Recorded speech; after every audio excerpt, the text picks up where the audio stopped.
No niin, tässähän tullaan sitten Finkino ja sponsoroimat elokuvat on katsottu. Kinotromi on käynyt katsomassa ja pientä sitten puhetta, mitä se on nähty ja minkälaisia ne on ollut.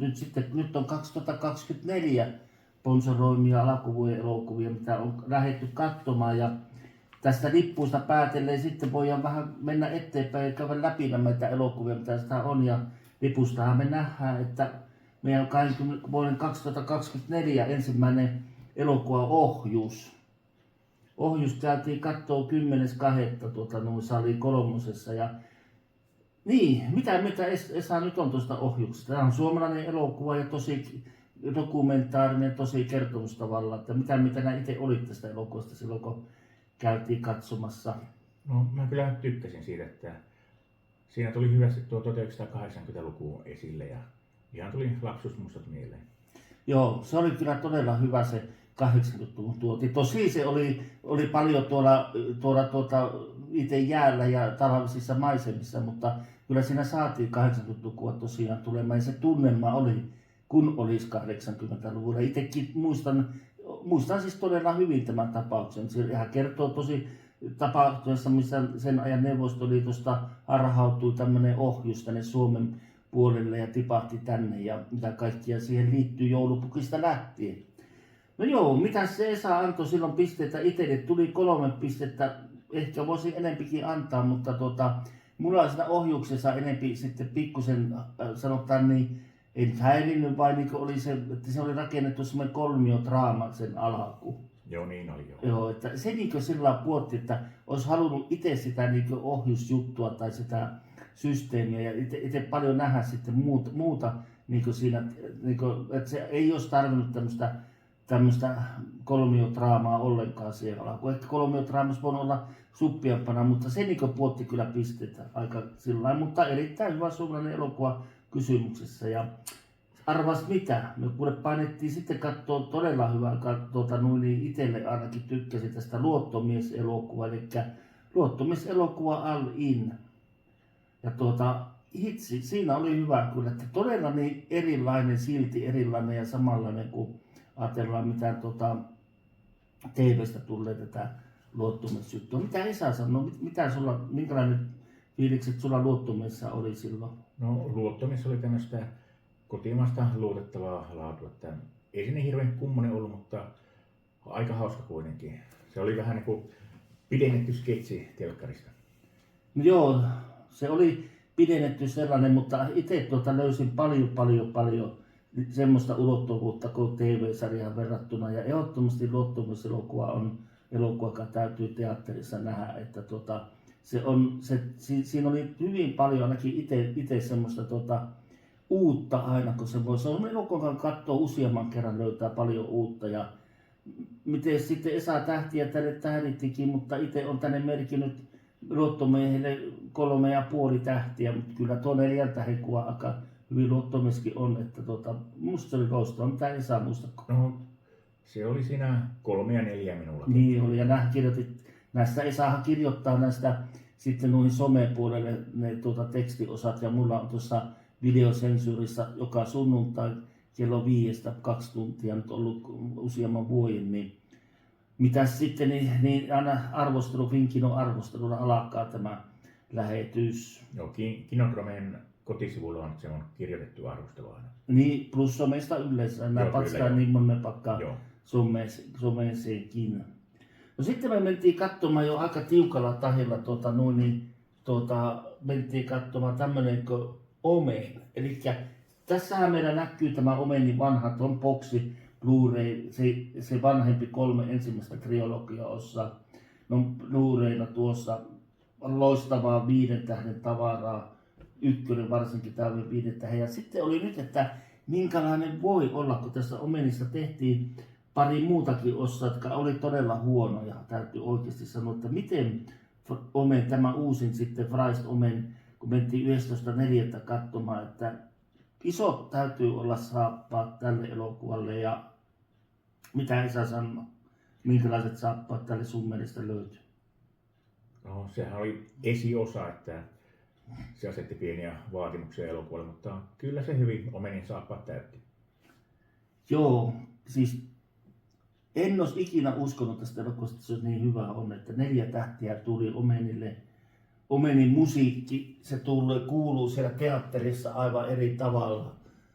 Se on ihan siis semmoinen sen elokuva tehty elokuvateatterille, niin musiikin ja muunkin suhteet. Sitä ei varmasti tule saamaan hyvälläkään, vaikka olisi parempi laatustakin kotiteatteria, niin ihan kaikkia irti. Noita vaan vaatii kyllä ihan hyvät atmosäänet tässä on ja vastaavat, niin aivan käsittämättömän hyvää 4 tähtiä elokuvalle. Kyllä. Lisäksi se esitettiin tuossa luksussalissa, että siinä oli hyvät penkitkin. Niin, no sekin vielä tosiaan. Joo, nimenomaan, että luksussalissahan on paremmat penkit noin saa vähän säädellä sitä. Ja toki ne on hyvät penkit siellä normisalissakin, mutta luksussalissa on vielä paremmat penkit. Sähköiset penkit, joo kyllä. No sitten meillä mentiinkin jo taas, että Omeni jälkeen mä muistan, kun mä sanoin, että löytyyköhän noin hyvä elokuva putkeen toista, kun lähtään katsomaan, kun mentiin Civil War katsomassa. Ja sanoin, että sinä vähän enempikin perehtynyt tuon Civil War juttu, että mitä se niin on loppupeleissä tuo elokuva, että mitä siinä oli semmoista. Tässä oli kerro vaan. No, Civil War oli vähän niin kuin nykypäivää peilaava, ehkä vähän satiiri tai karikatyyri. Ja mulle tuli siitä mieleen tämä 90-luvun elokuva Häntä heiluttaa koiraa, Wag the Dog, jos muistat. Joo. Ja tämä oli pikkusen niin kuin sotadraama, mutta kuitenkin siinä oli vähän niin kuin syvällisempi viestikin. Jep, ja tässä ei painanut, mutta mulla jäi mieleen, kun tästä lipustakin katon, eli tässä on ikäraja K18. Nykyään ikäraja K18 on aika harvinaista. Ennen 80-90-luvulla kaikki oli K18 tyyliin näin. Mutta se, että kyllä se oli aika raju kuva tuo on kuitenkin ikärailla K18 Deluxe näytös 24. Erinomaiset näyttelijät. Nimenomaan erimmäiset stunt-näyttelijät, eli tässä, kyllä stunt-näyttelijät oli tässä aivan siis kohillaan kanssa, että täytyyhän tuossa paljon stunttia olla tuon tyylisessä elokuvassa, mutta kyllä tuo niin K18 ikärajalla varmaan leimalla menisi, että ei se ihan lasten elokuva ollut, mutta siinä oli sitten paljon viittauksia, presidentillisiä viittauksia ehkä Amerikkaan. Joo, nykypäivän yhdysvaltalaisen politiikkaa ja Civil War tulee olemaan melkoinen kulttielokuva tässä muutaman 10 vuoden kuluttua. Eittämättä. 5 tähtiä tuli mulla tälleen. Ja mulla kanssa. Joo, tuo oli siis 2024 niin parasta tavaraa. No sitten me ajateltiin vähän, että kun noin tiukkaa oli ja koko ajan vaan paukuttaa täysin ja Blinkino tähet paukkuu ihan, että miljoonissa näyttää menevän, niin ajateltiin, että mennäänpä pikkusen katsoa tuonne naisten osastolle sinänsä. No ehkä ei tämä välttämättä naisten osasto, mutta Prinsellan käytiin, eli Elviksen vaimon tarinaa. Kun me ollaan Elvis käyty kattoon ja todettiin 5 tähden kuvaksi silloin, niin kyllä tämä vähän niin kuin jatkumona oli. No, tämä on naisohjaaja tässäkin ohjannut tämän elokuvan Prinsella, mutta mitä sitten Esa, miten tämä nyt sitten vähän upposi tämä naisellisuus, jos sanotaan? No, kyllä se minun upposi aika hyvin, että siinä näytettiin Elviksestä vähän niin kuin toinen puoli.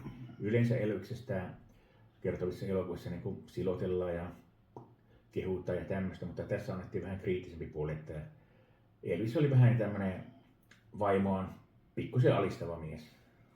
Joo, siis näyttelyosiohan tässä on ihan siis huikea todellakin, että saatiin tuosta on saatu niin irti. Se oli niin käsin kosketettavasti irti saatua tuommoista, minkälaista voi olla naimisissa nuorena, jopa alaikäisenä huippu ihmisen kanssa, joka on sinänsä huippu, että on kuuluisansa, huippu kuuluisa. Ja minkälaisia tunteita sitä lähti. Siitä oli ihan erityismaininta, että harvemmin näkee noin hyvin onnistua elokuvaa tältä osin, mutta itse en oikein sitä. Elvis kuvattiin varmaan todellisuudessa niin kuin se on, en sitä epäile, eikä todellisuudessa niin kuin se sen vaimon puolesta on, mutta jotakin oli niin, että minä en tähtiä saanut kaivettua kuin 2 tähteä tälle elokuvalle. No, minä taisin antaa 3 tähteä, mutta osittain siihen vaikuttaa tämä hyvin toteutetut 60-luvun tukkamallit. No se on, siinä sitä oli. Mutta sittenhän me painettiin katsomaan Platsaa, niin 27.4. tämmöinen kuin Fall Guy. Ja siinähän olisi taas, siis nyt meillä taas kävi, että ei voi olla King Kong pukkaa taas täyttää tavaraa ulos. Ihan siis käsittämätöntä. Itse suorastaan polovillaan joutui olemaan, se oli sen verran hyvä. Ja Luxe-näytöksissä ollaan tässä oltu, joo. No, mitä sanot nyt? Sanois nyt jotakin tästä itse aluksi ainakin. No, mutta Fall Guyhan perustuu 80-luvun TV-sarjaan ja Kyllä. se oli loistavasti toteutettu viihdyttävä paketti, vähän niin kuin tämmöinen toiminnallinen Barbie. No jaa, Barbieta, mutta tässähän on niinku se kiinnostavin puoli, että tässä on stunttien tekemä stunt-elokuva. Eikö niin? Joo, kyllä. Eli tässä on paljon stuntteja ja hyvin vähän tehosteita, jotka on tietokoneella tehty.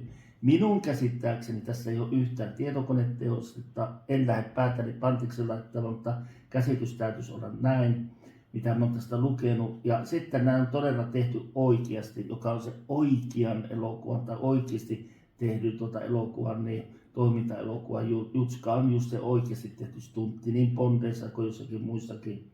Fall Guy sai multa kyllä 4 tähtiä, että se 5 kyllä voisi aika helposti irrota. Tykkäsin valtavasti elokuvasta, tykkäsin niistä stunt-tempuista, stunt-miehistä, stunt-naisista myös, jotka laitti likoon tää elokuvan. En ole ikinä nähnyt niin tykitettävää stunt-elokuvaa. Ehkä Mad Missionit oli 80-luvulla aasialaiset jutut, ehkä jo tätä luokkaa. Ja ehkä ne ainoat, joita ei tule kyllä muita paljon mieleen, mutta kuin tämä, että tosi tykki ja amerikkalainen ensimmäinen kunnon stunt-tykki. Stuntmanhän on yksi toinen kyllä, mutta kyllä tämä tykitti aivan jotakin omaansa kyllä. Joo, tämä oli vuoden toiminnallisin toimintaelokuva. No kevyttä kamaa. Erinomainen musiikki kanssa. Joo, niinpä, sekin vielä. Sitten mentiin katsomaan tämä 13.5. tämä niin sanottu Apinoiden planeetan tämänhetkinen osa, eli mikä se nyt on? The Kingdom of Planet of the Apes. Tämmöinen vähän monimutkaisempi nimi, mutta elokuva oli ihan mukin menevä. Kyllä nämä Apinan planeetta fanit tykkää siitä ja kyllä mä varmaan seuraavankin jakson menen katsomaan. Joo, itselle oli vähän semmoinen kiristys tämä elokuva tosiaankin, kun minähän olen 70-luvun Apinoiden planeettojen niin fani kylläkin. Siellä on ja ei ole tietokonetehostetta silloin paljon ollut. Ja nämä uusimmat, mitkä tätä ennen on tullut, ne on henkilökohtaisesti tuominut aika tuoneran tuotteeksi. Ja ootin tästä jotakin, mutta ootin kuitenkin 2,5 tähän verran, että itselle tämä elokuva ei sopinut sillä lailla, että siinä oli takissa, että sanotaan, että jos mulle pitäisi olla 2XL takki, niin S-takkia sovitettiin tässä elokuvassa, että niin itselle ei ollut niinkään fani, mutta sen voi sanoa, että tietokonetehosteet ja kaikki, jos tästä fanittaa varsinkin näistä uusista osista, niin tämä on ehdottomasti paras niistä. Joo, tämä oli ihan hyvä elokuva, mutta pikkusen niin kuin sarjan väliosa, että ehkä se seuraavassa jaksossa päästään jo enemmän tarinaa ulottuville. Joo, ja sitten me ollaan 24.5.24 vuonna, niin lähdettiin Mad Max-sarjaan tähän asti. Siis on tullut. Tässä nyt on 4K:na itse omia kuvia. Tuossa on 1. osa ja siellä on 2. osa ja 3. osa on itse asiassa 2. osa on tuolla päässä, 3. on tuossa. Ja sitten tämä Mad Max Fury Road löytyy tästä näin. Nämä on 4K-versiona. Mutta mitä jos mentäisiin katsomaan, minkälainen tämä Mad Max Saga sitten on. Ja siinä oli pelotusarvona se, että kun nuo on kulttikuvia, mitä tuossa muut on. Ehkä ei tuo Fury Road nyt vielä lasketa, mutta nuo 3 muuta kyllä lasketaan, varsinkin 1 ja 2. Niin, että mitäs nyt. Mutta tähän oli niin hienosti osattu tämä Mad Max-sarja, Saaka-sarja, saada näistä vanhemmista juurikin, kun nämä on katsottu, jotka tietää, nuoremmat ei välttämättä, jos ei ole nähnyt niin ei pääse niin nauttimaan jyvällä niistä, mitä tuosta Saakassa on, koska näistä 3 osasta oli kudottu tuo Saaka. Se oli samoja kohtauksia kuvattu ehkä pikkusen eri lailla. Siellä oli samoja niin kuin elementtejä kaikista noista 3, joka osattiin oikealla tavalla esittää kyllä. Ja voisin sanoa, että ilman vaikka ruotikkaa ei kattos, niin tuo Saaka, niin että siitä lähtisi tämä niin uusi 2020-luvun Mad Max Saaka-sarja. No vanhemmat on oikeastaan jo aika pistää eläkkeelle, niitä on turha verrata enää Mad Max Saakan kanssa, oma mielipiteeni tämä. Ja ehdottomasti elokuva on loistava, ehdottomasti aivan käsittämättömän huippuja, täyttä tavaraa, 4 tähtiä. 4 tähtiä, 5 en vielä uskaltanut antaa, koska katsotaanpa tämän jatko-osat, mitä tulee olemaan. Elokuva oli ehkä himpun liian rajuukin joissakin kohtauksissa. Siinä oli näitä ihmisillä kasvatettuja matoja, ruokajuttuja, niin ne oli pikkusen jo meni kannibaalipuolelle enempi kuin Mad Max-puolelle. Tosin niitäkin voi siellä olla, mutta toivottavasti sitten jatkossa ei ehkä niin rajuja onko tämä, mutta huippuelokuva kysymyksessä. Joo, siinä oli lujaa vauhtia ja toimintatykitystä, että kyllä siinä elokuva meni ilman kelloon katsomista. Nyt sitten viimeisenä elokuvana, niin Esapa saa vähän, kun Esalla on enempi tietoakin tästä elokuvasta. Itselläkin jotakin muistikuvia löytyy, niin mikäs meillä oli viimeinen kuva, muistatko? Ja Horizonhan se taisi olla. Kyllä. Kerropa, mistä tässä on kysymys. No, siinä on Kevin Costnerin suurprojektista kyse. Kevin Costner haluaa kertoa tämmöisen Horizon-nimisen kaupungin tarinan villissä lännessä 1800-luvulla. Tai näin mä oon ainakin ymmärtänyt. Ja tästä elokuvasta ei ole kovin moni tykännyt. Meitä oli 3 ihmistä katsomassa siellä Oulussa ja samalla linjalla ollaan menty muuallakin, mutta minä olen ilmeisesti ainoa koko Suomessa, joka tykkää Horizonista ja odotan innolla, että pääsin katsomaan muitakin jaksoja. Ja siinä oli hyvä se, että siinä oli niinku kaikkia villistä lännestä mukana, että oli ratsuväkeä, intiaaneja, pyssysankareita, ilotyttöjä ja saluunoita ja kaikenlaista tällaista. Pikkuisen se tarina hyppi vähän sinne sun tänne, mutta mä luotan siihen, että Kevin Costner seuraavissa osissa saa kudottua kankaan kasaan. Ja sitten kun kaikki on tehty, kaikki nämä 4 elokuvaa mitä on tulossa, niin tämä on parhaimmillaan silloin kun katsoo kaikki putkeen kerrallaan. Joo, itselle ylipitkä, liian äärettömän ylipitkä siinä mielessä tunti olisi hyvinkin ottaa pois. Kuvaus täydellistä, elokuva täydellistä, varmasti oikein. Maisemat oli oikein upeat siinä. Oli, ja sitten kaikki maskeeraus ja Michael Rookien hyvä roolisuoritus. Kaikki oli niin käsissä hyvin, mutta langat loppu aina kesken, kun yritettiin sitä hahmoa lähteä tuomaan, joka varmaan kakkososassa sitten onnistuu. Että sanotaanko, että elokuva oli minun mielestä pikkusen pilattu liian pitkänä, että se olisi kannattanut tuo ensimmäinen osa esittää maksimissaan 2-tuntisena tiivistettynä, nopeampi temposena saada kiinni sitä sarjaa, mutta missään nimessä ei ollut huono mainettaan parempi. Mainettaan parempi, joo, 2,5 tähtiä, mutta huomasitko Esa, että meilläpä on yksi elokuva arvostelematta siltikin, mikä jäi, mulla on vaan se lippu jäänyt tähän laittamatta tähän arvosteluvihkoon, niin mehän käytiin katsomassa se YK-joukko. Niin jo, Hammarskjöld, joo. Joo. Se jäi tästä listasta pois, mutta se on ainut nyt, niin käypäpäs vielä, kerropa kun siitä on sulla kans semmonen vähän parempi tieto. No, Dag Hammarskjöld oli ruotsalainen YK:n pääsihteeri 60-luvulla, jolloin Kongossa jälleen kerran tapeltiin, kun se oli vasta itsenäistynyt. Ja tämä elokuva Hammarskjöld, niin mä en niin hirveästi oikein tykännyt siitä, että oli siinä hyvät näyttelijät, tekivät hyvää työtä ja tarina sinällä oli hyvä, mutta siinä oli vähän niin kuin otettu totuuden kanssa, pistetty vähän mutkia suoreksi, että otettu vanhoja juuruja ja esitetty ne totena ja pikkusen niin kuin, ei ollut oikein minun maku. Itse mä olisin tykännyt joko kunnon elämäkerta elokuvasta, missä tosiasiat pysyy tosiasioina ja juurut kerrotaan juoruina, mutta tai sitten ihan raakasti dokumenttielokuva. Mutta kyllä tuonkin katto, kun on asiasta kiinnostunut. Multa itse asiassa itseltä on tulossa just tähän 60-luvun Kongoon sijoittuva sotaromaani tässä lähiaikoina. No niin. Kongossa joo, siinä oltiin Kongossa. Hienosti se oli kuvattu se lentokoneen puottaminen varsinkin ja mitä siinä tapahtui. Muistan kyllä tuon sillä hyvin hämärästi, mutta sanotaan, että kiinnostus ei ole ollut niin valtava kova, että olisin nyt yhtäkkiä tiennyt mistä on kysymys, mutta muistan tapauksen jollakin tasolla kyllä ja tosiaankin niin sitten en tiedä mitkä on faktaa, mitä siinä oli sillä lailla tehty, mutta elokuva oli minusta hyvä näyttää, hyvä tietää, että tämmöinen on, koska en olisi niin tarkkaan tiennyt tuotakaan asiaa.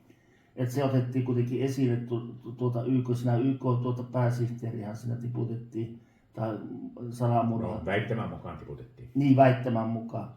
Että kyllä mä muistaakseni sille taisin 2,5 tähtiä antaa, mutta samalla kujilla Esan kanssa, että